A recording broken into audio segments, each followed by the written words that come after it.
कोविड-19 में basic guidelines हमें क्या बताई जाती है? चलो तुम लोग ये बताओ। प्रिवेंटिव गाइडलाइंस क्या थी?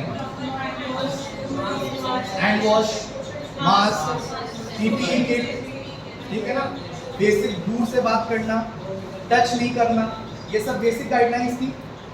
2019 और लोग बोलते हैं कि होम्योपैथी बहुत पुरानी हो गई है और उनको रिवाइज करने की जरूरत है, 200 साल पुरानी बातें क्यों माने। मैं आपको फ्रेंड्स ऑफ हेल्थ जो कि ऑर्गेनाइज से पहले लिखा गया था उसके कुछ एस्पेक्ट दिखाना चाहता हूँ और फिर ये आपके ऊपर छोड़ना चाहता हूँ कि आप बताइए कि क्या हनीमैन अपने समय से आगे थे या पीछे थे। The only means on which we can rely for checking epidemics in their birth is the separation of the disease from the healthy. आज भी जाके कोविड-19 के एक से एक साइड के हार्वर्ड से लेकर किसी के भी वीडियो जाके देख लेना, वो भी क्या बोलते हैं? Break the chain. चेन तोड़ो इन्फेक्शन रुकेगा, चेन तोड़ो इन्फेक्शन रुकेगा। हनीमैन उस जमाने में भी यही कह रहे थे और ये उन्होंने वही फीवर के बारे में बात करी है। एंडेमिक ऑफ फीवर इसका नाम है, फ्रेंड्स ऑफ हेल्थ के अंदर सब टॉपिक है। उससे कैसे बचें उसके बारे में हनीमैन बता रहे हैं और वो भी कह रहे हैं ये चेन तोड़िए, जो डिजीज है उनको हेल्दी से दूर करिए और अपने आप ये इन्फेक्शन रोकना चालू कर दें। ये कुछ चीजें उन्होंने बताई, अगर तुम इसमें पढ़ोगे तो तुम्हें आज अच्छा थोड़ी चीजें अलग है उस जमाने के हिसाब से पर रिलेट करने की कोशिश करना। Let a hospital or other public building without the gates of the town be prepared solely for the reception of such patient. कितने हॉस्पिटल कोविड-19 स्पेशल हॉस्पिटल बनाने की बात हुई, अलग से हॉस्पिटल बनाइए, अलग रखने के लिए हॉस्पिटल बनाइए, अलग वार्ड बनाइए हॉस्पिटल में, कोविड वार्ड बनाइए। हुआ? हनीमैन भी वही कहते थे कि जो इस तरीके की एपिडेमिक फैला रहे हैं या फैल रहे हैं जिनके अंदर, उनको अलग तरीके से रखिए। उनको जो हेल्दी हैं, जो किसी और बीमारी से पीड़ित हैं, उनके साथ मत रखिए, नहीं तो ये बीमारी और फैलेगी। From 20 to 30 चीफ बेड, मतलब ये तो चलो बेड की बात हो गई। Male and female nurses of whom there should be one for every 4 or 5 patient must always remain in the house with their patient and should never go outside the door. Food and medicine they required should be bought to them daily in the open court. वो कहते थे कि एक open court है, बनाओ, वहां पर लाके उनका खाना रखो और वहां से चले जाओ, फिर उनसे बोलो वहां आके अपना खाना ले और लेके जाए। क्यों? इन्फेक्शन ना फैले।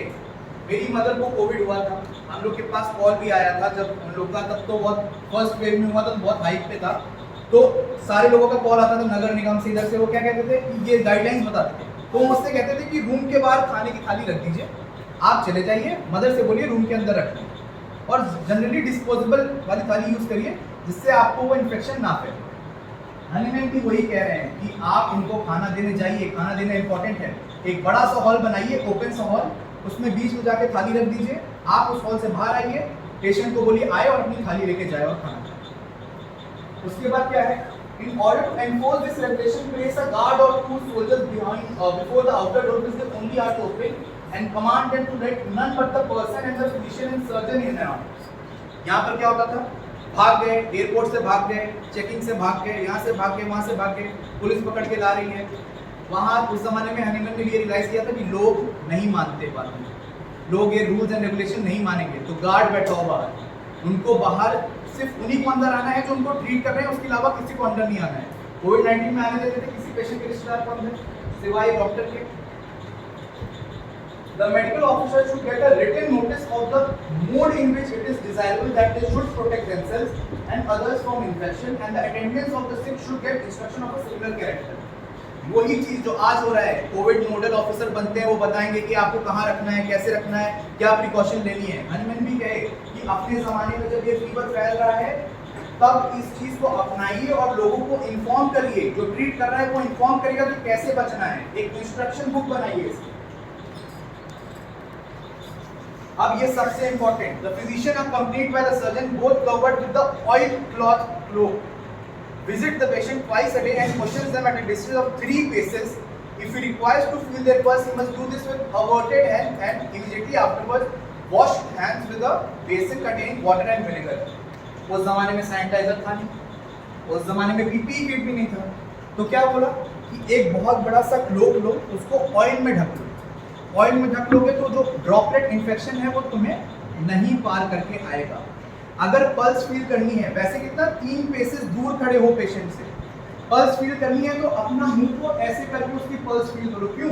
क्योंकि वो बोलते थे mouth to mouth droplet infection बहुत फैलता है, वो नहीं करना चाहिए।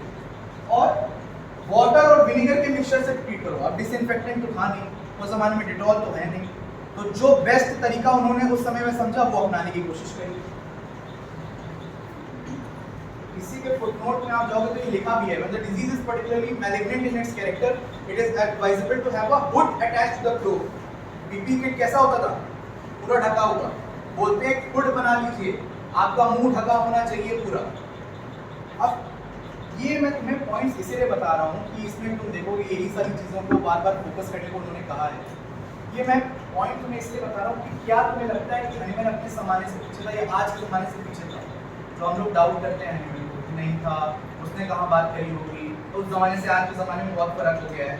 पूरी कोविड-19 की गाइडलाइंस उठा लो, चीज़ें जो डेवलप हुई उसको छोड़ के आइडिया सोचो, सारे वही आइडिया थे। और ये तब बोल रहे थे जब 1840 चैडविक ने सोचा भी नहीं था कि क्या होता है पब्लिक हेल्थ, ये तब ये लिख के गए।